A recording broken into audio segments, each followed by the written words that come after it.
Well, last year we had trim and chicken wire and paper mache. It looked like a chocolate-covered bunny.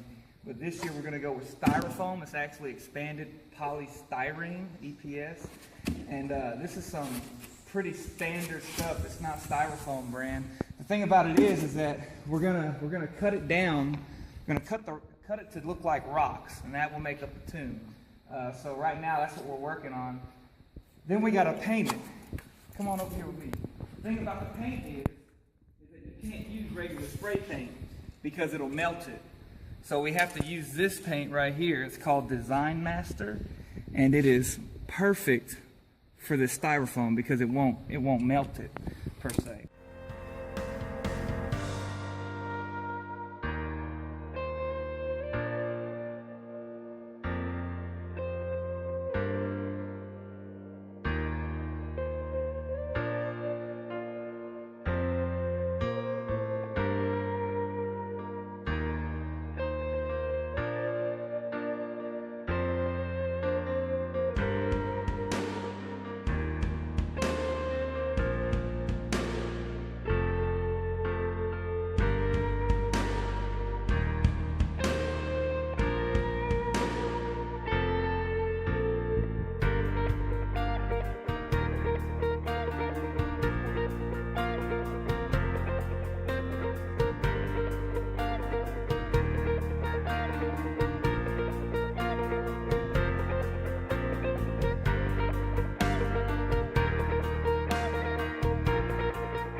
I just wanted to show you something here.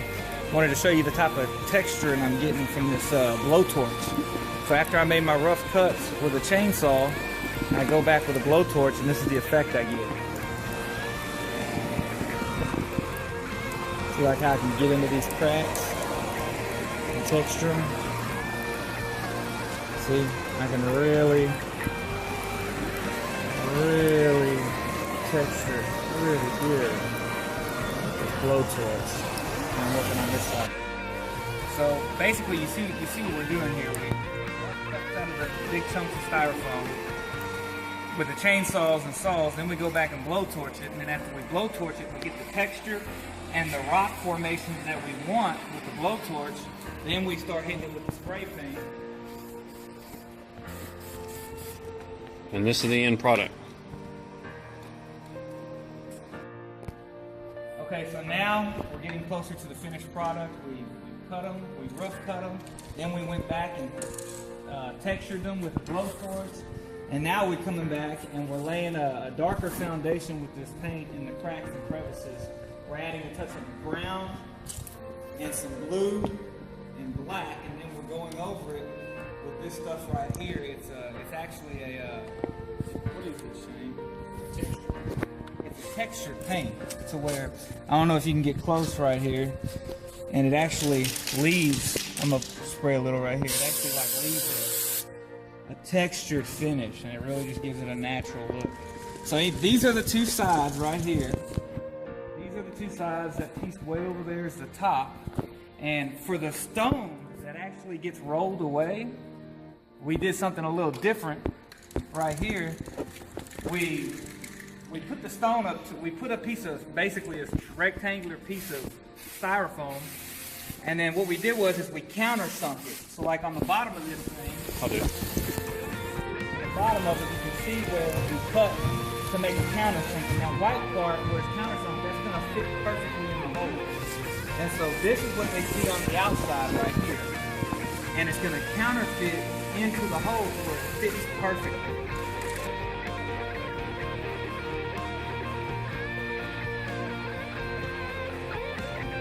What's your name? I'm Peter. No, what's your name? Jacob Driver. How old are you? I'm 12. He's 12. I ain't never seen a 12-year-old with that much facial hair. Look at this. Hold on. Golly. It's Jet from Duck Dynasty. And then this here is Alex. He's playing Jesus. Mr. Travis is doing his beard. These are all prosthetic beards. These are glued on so that when they talk and their face moves, the beard sets naturally on there and it looks real. Marvelous. Awesome.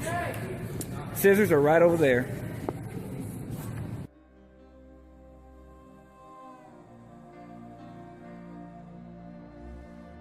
Playing Pilate was very interesting for me. I took an approach to it. First off, from the Bible, I read a lot about Pilate, watched many reincarnations of Pilate. Yeah, but I did a lot of studying for the role of Pilate. And I tried to play Pilate as somebody who was very conflicted. I tried to play him as somebody who wanted his people to see him a certain way. So he had this kind of menacing appearance about him, and that wasn't very hard for me because I know you can't tell from this, but I'm 6'6" and I'm 300 plus pounds, so I'm pretty intimidating all on my own. But I tried to play him as somebody who was tortured in what he had to do and the decision that he had to make to allow people to take Jesus and to crucify him. I don't think that Pilate wanted that to happen at all. He, it says it in the play, he tried to defend Jesus, but ultimately he had to make the call, and he was very tortured by that. I played a bad guy in this play, but I really hope that people were ministered to. I prayed that people were ministered to by this play and by the love that Christ showed us in being crucified. And I prayed that people will remember what this isn't about. It's not about a bunny laying eggs. It's about Jesus on the cross and what he did for our sins, and so that we could have eternity in heaven. Hi, I'm Ashley. I was totally honored to be involved in the Good Friday reenactment and playing the part of Joanna. I thought it would be easy for me to act. It didn't come like as second nature to me. It actually took some work. I didn't know a whole lot about the character. I'm a new Christian. I've been totally accepted and loved by my church family at London Baptist, and to have the opportunity to participate meant a whole lot to me. I know, knowing what I know about Joanna and being able to relate to her really touched my heart, especially in the part where she's counted as certain other women. So this whole time, I'm certain other women. What does certain other women mean? Those women were healed from their infirmities. Demons were exorcised from them. The demons were exorcised. I love that. Knowing that my past is so broken and that I've been healed in so many areas. Like when I became a Christian, Jesus has freed me from things that I thought I would never have freedom from in my whole life. I never thought that I had any hope. And being able to play the part of the woman who is just I think it says they provided sustenance, and so she was right there with Jesus, taking care of their needs, and to know that I got to play that part, it was an honor. Right before the play, I get all nervous and butterflies, and I'm like, oh, I'm gonna mess up the whole play, and keep in mind I had maybe 10 lines, and I just got all in my head, I'm gonna mess it up, and then I thought I had to take a deep breath and step back, I'm not big enough to mess up the gospel. I'm not big enough to mess this play up. It's not that. It's not about me. It's about showing the community and showing our area what it was like. One of the hardest parts was seeing Jesus on the cross and knowing that I actually had to hold it together and keep it together during that moment. I played Jesus in the Good Friday Easter reenactment, and I've been playing Jesus in our reenactment since my freshman year of high school, and I'm now currently a junior at West High School. I'm involved in varsity football, powerlifting, baseball, track, and I actually even participated in some basketball this year. Playing Jesus in the play was much like getting ready for a football game. I knew it was going to be physically demanding, and I had to get myself pumped up to be able to take that and still keep my composure and do as the script called for and say my lines and stuff like that. The scene where I was being beaten by the soldiers, that was probably one of the toughest scenes for me, because they were laying into me pretty hard, and it was pretty painful. But when I look at that, it's like that was painful, and it's nothing compared to what God actually went through when He went through it for us. So that makes me feel special to be able to have that role and be able to put on that show for the public and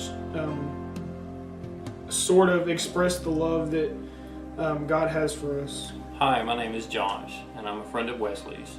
And my part in the play was Publius, the Roman soldier who basically beat Jesus and led to crucifixion of him. And what that means is, basically, out of all the Roman soldiers, I was the number one soldier who basically led the attack, who did the majority of the beating and the whipping, but ultimately the villain of the ones who crucified Christ. And so for me, it matches my personality in a sense, because whenever I do it, I want the crowd and everyone to see that, this is for real. This is only just a glimpse of what Christ actually went through. But at the same time, it makes me a villain, because when I step back and I look at it, as I'm whipping Jesus, I'm spitting on Jesus, and I'm calling him all these names and talking down to him. I have to step back, and when I look out into the crowd, I see tears and people just emotionally broken, because it's almost like they're the people who were there with Mary and James watching this happen, the crucifixion, and it's just like it's kind of like a social interaction. Like, I'm actually trading places with this guy. I'm actually in his place, and to see all that, it's almost like I'd rather be the one who would play Judas, because all I have to do is say my few little words, and then that's it. But as the one who sits there and just actually beats Jesus and kind of enforces the role of the crucifixion, it makes me the villain, and it emotionally breaks me as well. And sometimes I have to step back and say, wow, this is actually how it happened. Of course, there's no comparison, literally, but we just have a small glimpse of what it's like to be the one who portrays and the ultimate villain in today's society.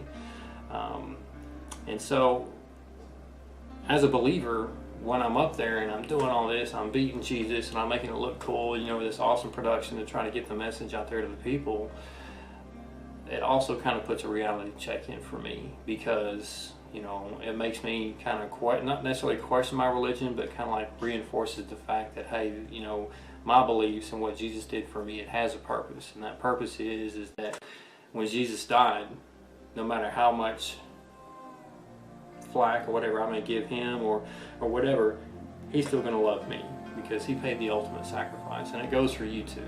Out of all the whipping and beatings, the stuff that we say, the actions we do that displeases God, regardless, he died that kind of death for you and I. And that's what makes this whole thing special. And Wesley does a good job of kind of like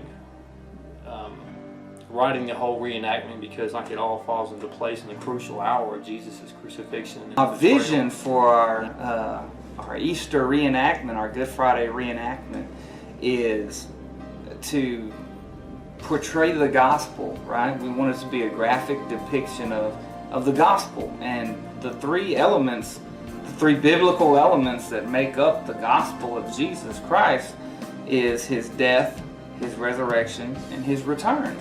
And so that's, if we're going to have a play or you know, a reenactment, a gospel reenactment, I felt like it needed to contain those three elements. As far as my vision for the play, I wanted to be as intentional as possible in depicting his suffering for what he did for us. Him dying on the cross was intentional. The way he suffered, those soldiers weren't just having a bad day that day. Everything that happened, it was prophesied. You know, the way in which he would suffer, the death, the type of death that he would die, it was all intentional. You know, when it says that he was wounded for our transgressions and bruised, you know, for our iniquities, that the chastisement of our peace was upon him, and it's by his stripes that we were healed. The way the soldiers tortured him was significant, and it was intentional. And so I wanted to be intentional in depicting these things. I wanted to kind of push the envelope as much as I could. I wanted to be as graphic as possible. That meant lots of fake blood. That meant making sure whoever I had playing Jesus could handle it and could be up for the task. Not only that, the guards that I chose, you know, they were the ones who would actually be manhandling Jesus. You know, I wanted to make sure they were up for the task. And so, you know, I really think we've been able to achieve that. I know that the most we could be graphic and intentional in our depiction, I know it doesn't meet up to what he really went through. The reason why we do it the way we do it on Good Friday in the evening as opposed to Sunday morning, when I first came here, we did it on Sunday morning. And as I said, you know, we were limited in what we could get away with because it's in our sanctuary, it's on Sunday morning. Most people's Sunday morning church experience, it comes with a lot of perceptions and ideas of how Sunday morning church is supposed to be. And, you know, being in ministry, then you understand the pressure that's on the staff to make sure that we don't, you know, get too far out there in left field. Otherwise, you know, it won't sit right with the people. And so doing this thing on Sunday morning posed a couple of problems. Number one, time restraints. The type of elements that we have to include in our Sunday morning service is we have to include praise and worship, right? There has to be some music and songs. There has to be a time for announcements. There has to be a time for an invitation and a benediction. And we got to include all those things. And then whatever time we have left over, it could be devoted towards the reenactment. Well, that left us with maybe 20 minutes, 25 minutes, you know, however long our pastor takes to preach. Which is about 20 to 25 minutes on average. And so we were very much restrained in that nature. Then there was the restraints of, you know, what we could get away with physically in the sanctuary. You know, we had this big cross platform, big wooden structure, a big wooden cross. And there's a part where Jesus is, you know, in essence, marching up the hill. He's actually carrying the cross with the crowd behind him up to the stage. There's a part where we have him, you know, kind of stumble and drop the cross and struggle with it. And I was afraid we were going to rip the carpet in our sanctuary. You know, all the fake blood that we used. We wanted to be as intentional as possible in depicting that stuff. I thought maybe it might be a little too graphic for Sunday morning, so, you know, I felt like we kind of needed to change things. You know, another issue of doing it on Sunday morning is that it basically would become a production or a show that would entertain our Sunday morning crowd, you know, the members of our church. And there's nothing wrong with that, you know. The ministry, you know, the things that we do is for the people of our church. Praise God. But I felt like it's kind of, we're entertaining the people that already know Jesus. You know, like an entertainment type thing. And so that mixed with the physical restraints of doing it on Sunday morning in our sanctuary, I got this idea. Well, what if we moved it to Good Friday, an evening production? And we don't do it in the sanctuary, we do it in our gymnasium, our Family Life Center, which is across the street. It's not even connected to our church. It doesn't look like a church, it's a gymnasium. And I thought about it, and that takes care of so many issues. Number one, we don't have the time restraints of Sunday morning church service. Now I can spend 2.5 hours on this production, and it'll be fine. I can use more time in the depiction. Another thing is that because it's not Sunday morning, because it's not church service, I can get away with more stuff. I can be more graphic in portraying Christ's suffering. I can do things that might be biblical and accurate and appropriate for portraying his suffering, but not have to worry about getting outside of what's expected for a Sunday morning church service. Another thing that really allowed us to do is that it allowed people who don't go to our church and have no interest in coming to our church, it allowed us to minister to them on a community level, because now, you know, we're here in the Bible Belt. A lot of people go to different churches. We don't want to pull people from other churches. This allowed us to, no matter what church you go to, or if you don't even go to church, you don't have no interest in going to church, you can come to this program and not worry about missing your church service, or not be intimidated by the fact that you're in a sanctuary on Sunday morning. It just opened up so many liberties for us by doing it on Good Friday, and I think that was a very wise decision.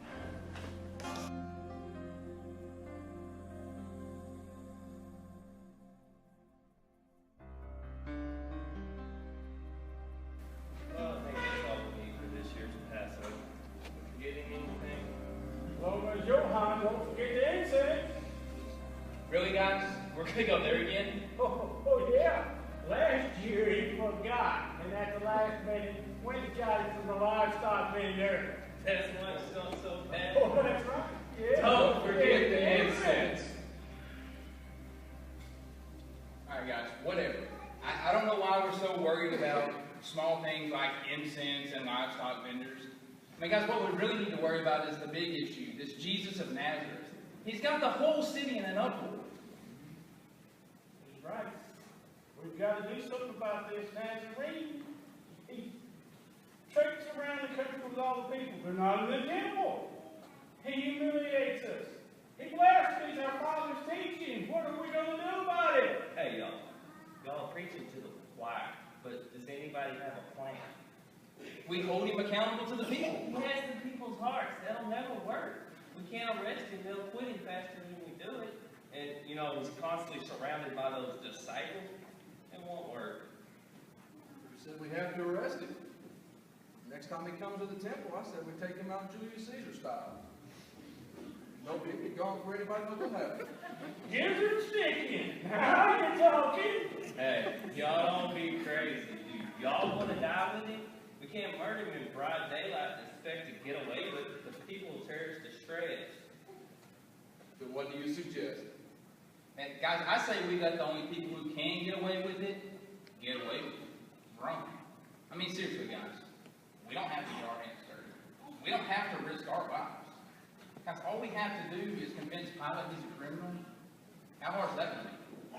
I'm liking that. So all we got to find is somebody to tell us where he's hiding at. I'll send that Roman detail to go get it. Sure. We'll just go find one of the 12 disciples. Just come tell us where he's at. That'll be impossible. Actually, it may not be as impossible as you think. Gentlemen, meet Judas Iscariot, one of Jesus' 12 disciples. Wait, I'm here. Why are you here? Why are you betraying the king? He's not my king.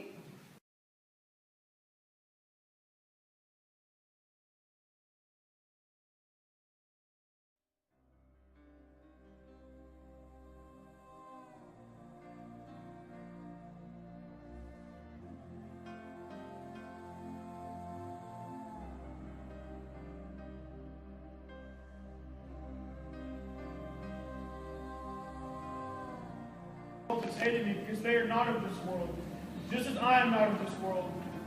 I'm not asking you to take them out of this world, but that you keep them from the evil one. Sanctify them by your truth. Your word is truth. Father, I also pray for those who will believe in me through the word of my disciples, that they may be one, Father, are in me and I in you, that they may be one in us, that the world may believe that you sent me. Let your glory be fulfilled in them. Amen.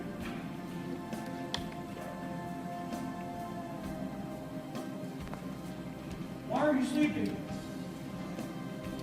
There's not much time left, Peter. Come and pray with me.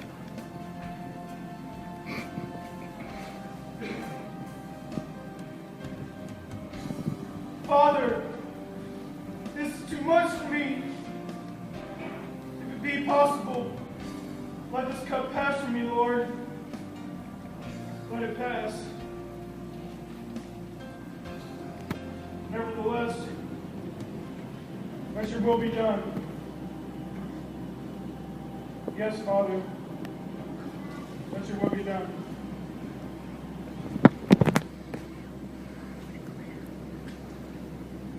Why are you still sleeping? There's not much time left, Peter. Watch and pray so that you do not enter into temptation. Arise, it is time for the Son of Man to be delivered into wicked hands.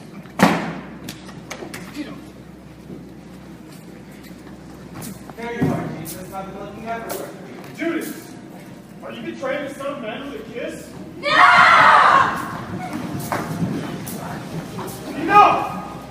You come after me with swords and clubs as if I were a criminal? Get it! I'm not your Lord!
guys, our king is thirsty. Really, you're thirsty. Here, have some vinegar.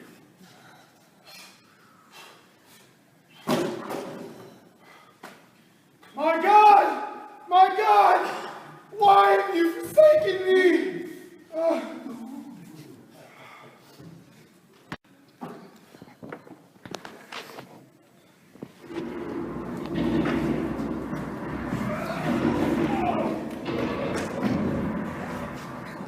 What have we done?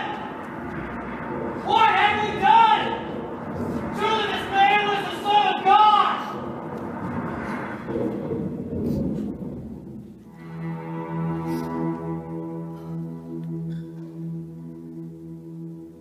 Then the sun was darkened, and the veil of the temple was torn in two.